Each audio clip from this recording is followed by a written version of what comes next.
I'm doing a new book at the moment called Epiphany, which is based on a series of interviews with people about how they discovered their talent.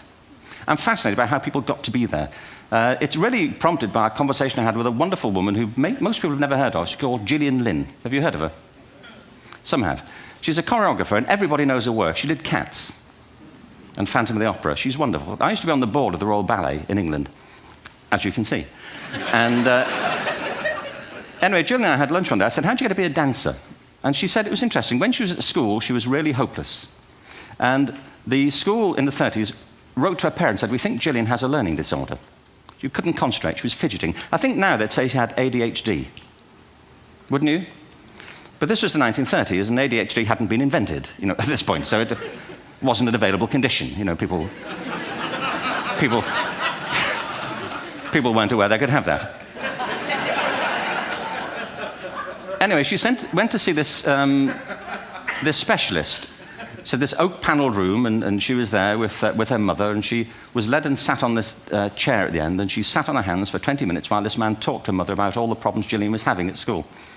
And at the end of it, because she was disturbing people, her homework was always late and so on, little kid of 8, in the end, the doctor went and sat next to Gillian and said, Gillian, I've listened to all these things that your mother's told me. I need to speak to her privately. So he said, wait here, we'll be back. We won't be very long. And they went and left her. But as they went out the room, he turned on the radio that was sitting on his desk. And when they got out the room, he said to her mother, just stand and watch her. And the minute they left the room, she said she was on her feet, moving to the music. And they watched for a few minutes, and he turned to her mother, and he said, Mrs. Lynne, Gillian isn't sick.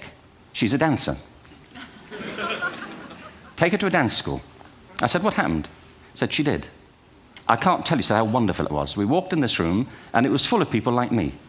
People who couldn't sit still. People who had to move to think. Who had to move to think.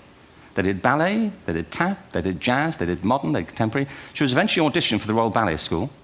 She became a soloist. She had a wonderful career at the Royal Ballet. She eventually graduated from the Royal Ballet School, found her own company, the Gillian Dance Company, met Andrew Lloyd Webber. She's been responsible for some of the most successful musical theatre productions in history. She's given pleasure to millions, and she's a multi-millionaire. Somebody else might have put her on medication and told her to calm down. Now,